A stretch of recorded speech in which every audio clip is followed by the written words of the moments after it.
Good morning, ladies and gentlemen. I'm meadsy69. Welcome back to the channel. So Halloween is approaching. Halloween is incoming. And what tanks usually come for Halloween? It is the two original tanks. Now, I'm not actually sure if these tanks are for sale, but considering it will be Halloween soon, I'm kind of guessing that these will be for sale. Now, these two tanks are the original Halloween tanks. Of course, you have the Tankenstein as well, which I think was the first Halloween tank. But yeah, after that, the Dracula and the Hellsing. At the time, the two most broken tanks in the game. And the best thing about it, you could get them for absolutely free. You had your choice. Now, this was one of the best events that Wargaming have ever done.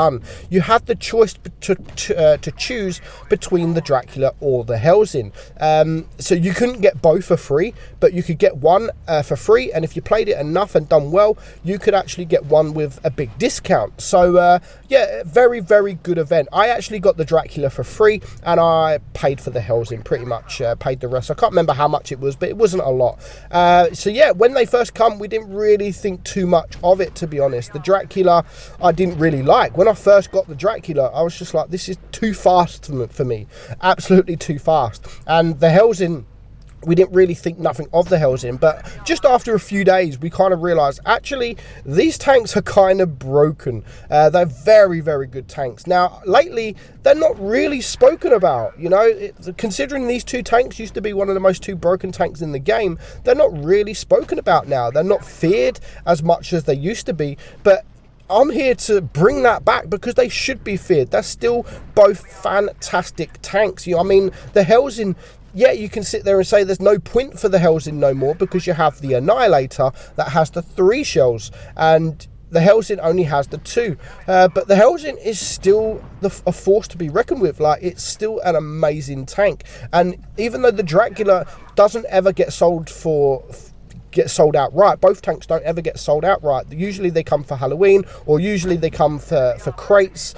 They are still absolutely fantastic tanks. Now, stat-wise, the Dracula isn't even that good, but playing it, oh my god, it is so much fun. And I've always said it. Now, in a platoon, 2 Draculas running in a platoon is probably the most fun platoon that you'll ever do. Of course, now you have the 2 Annihilators or 2 Smashers, but them tanks are on another level than the Dracula and the Hellsing. They have literally just knocked these two down off their OP thrones and taken control of the whole game, being the 2 most broken tanks in the game. But yeah, I still have fun in these tanks. Now, the Dracula is one of my go-to tanks. I do play it just for a bit of fun, and same as the Hellsing, and that is all I was doing these games. Like, I wasn't even out there thinking like I need to get footage for these tanks. I was actually, that game that you just see there, I was just playing it because I wanted just to have a little bit of fun. And the same game as you will see next with the Hellsing. But first up, we're going to show you just what the Dracula can do. Very fast tank. It's not the fastest tank in the game, but the acceleration is absolutely incredible. And the very special thing about the Dracula, it's one of the only tanks in the game that has the special auto track. So if you get tracked, it automatically repairs the track within 1 second, so you don't need to use your repair kits. However, I automatically, when I get tracked, I still automatically use my repair kit, forgetting about that auto track system shit that is in place. Not many people actually know about the auto track on the Dracula, but yeah, it is a thing. So if you do get tracked driving the Dracula, don't repair it straight away. Just wait 1 second and it will auto repair. Very good mechanism, and hopefully Wargaming will bring that to more tanks in the future. We haven't seen it since the introduction of the Dracula, which has been a while now. This has been quite a few years since the Dracula was released. And with October coming, no doubt in my mind that these 2 tanks will come available somehow. I don't think it will be for sale. I don't think you'll be able to buy them for sale. I don't even think you've ever been able to buy these tanks outright just for sale. Maybe in an event or Christmas, I'm not sure, like, but I don't know if Wargaming will ever bring these tanks just for sale. Do you think they will? Do you want them to? Because if they do, I know a lot of people want these tanks. I know a lot of people haven't got the tanks. But yeah, they are still fantastic tanks. And if you do have a Dracula in your garage, tune up with someone. Like, because 2 Draculas in a platoon is still mega fun. I absolutely love playing 2 Draculas. Even 2 Helsins at that is still great. Dracula and a Helsin. And to be honest, Dracula and anything. You can platoon with anything in a Dracula, and it's fun, but it's still not as fun as 2 Draculas. So we're just going to watch the rest of this game here. It is a 2 versus 6. Now, our guy in the Dracula makes a couple mistakes, and a couple selfish mistakes at that, but it pays off in the end. So he does go for that ram there. At 2 versus 6, I probably wouldn't have gone for the ram because you're losing hit points, but luckily it was a small tank that he rammed, and he didn't really cost too much damage, like what, 200 hit points, which wasn't too bad. Now here is the selfish part. I thought he was just going to go round behind these guys. He knows that there's 3 tanks there, but he also knows that there's an AFK player. Now, I would have just gone behind these guys to help his KV4 out. But no, he comes straight and goes for the AFK. Now, I think that is absolutely selfish. He could have got around these guys. Absolutely, he could have got around. The lightweight is basically a one-shot. He could have cleared the lightweight. He could have kept the KV4 alive just a little bit longer. So maybe he thought, you know what, we're not going to win this game. He's just going to farm up as much damage as he possibly can. But yeah, all in all, it is going to pay off for him, and he actually has a pretty good game. So as you can see, he's going to try and go for the lightweight there. Can't quite get the shot, so he is going to kill this this AFK V. Excuse me.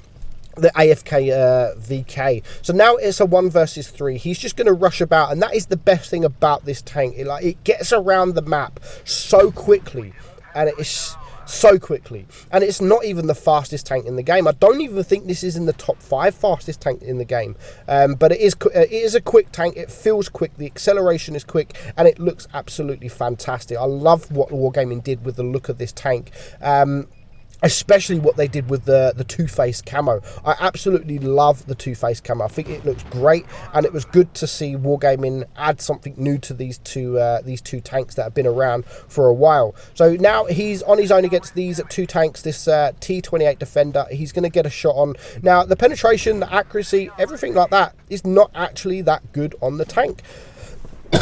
Excuse me.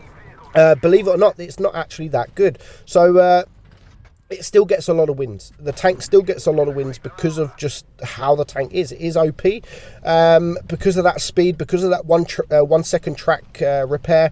It just is OP.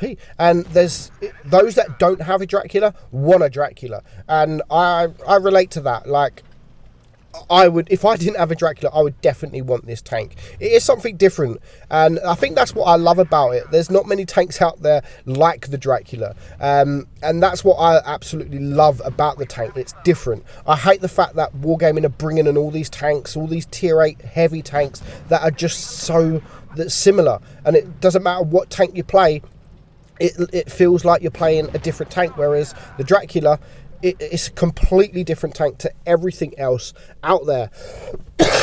Excuse me. I do still have a cold, and I still feel like shit. So, but nice game there in overall. 5.2k damage. But yeah, it was a bit selfish for him to go for that AFK, but you know, it pays off in the end. So, next up, looking at the Helsing. Now, again, just like the Dracula, there was nothing out there like the Dracula in the game, and that was the exact same thing for the Helsing. There was absolutely nothing out there. When this first got introduced into the game, and it was like a double-barrel gun, and it shoots twice, everyone was just like, what the actual F is that? But now, since the Annihilator, people were just like, what is the point of this tank? It shoots 2 shells. It shoots 2 shells when you could just go and get an Annihilator that shoots 3 shells. But yeah, just don't think like that. Like, if you do have the Helsing and you do have the Annihilator, still get out there in the Helsing. Like, double Helsing. I'm running double Helsing here with Jono. Again, we're not playing to get footage. Like, we're just playing to have a bit of fun. And we was playing for the event. We was trying to get some Brothers in Arms missions, and I just randomly picked these 2 tanks. And yeah, and we had a little bit of fun. We did have a little bit of fun. Now, when this tank first came into the game, the armor profile was actually really good. It's really troll, and you'd get quite a lot of bounces. But nowadays, people know sort of how to deal with the tank.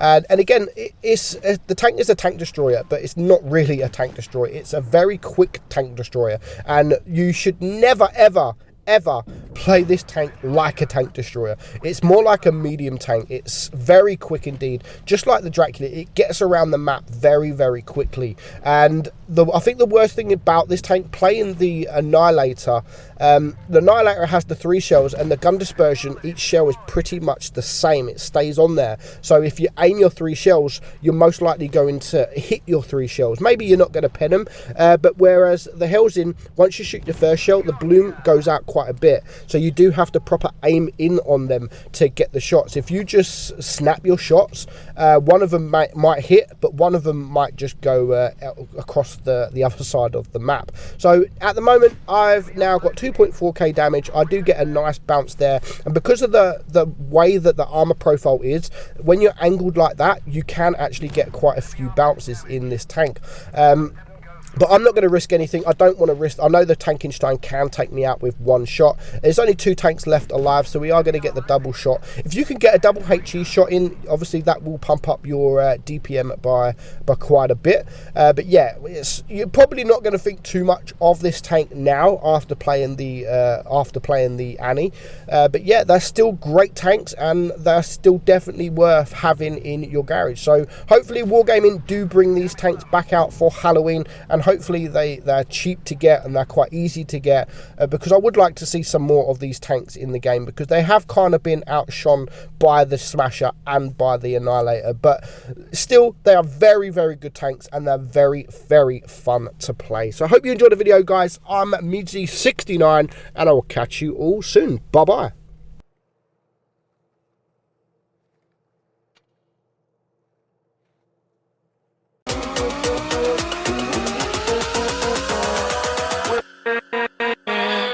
With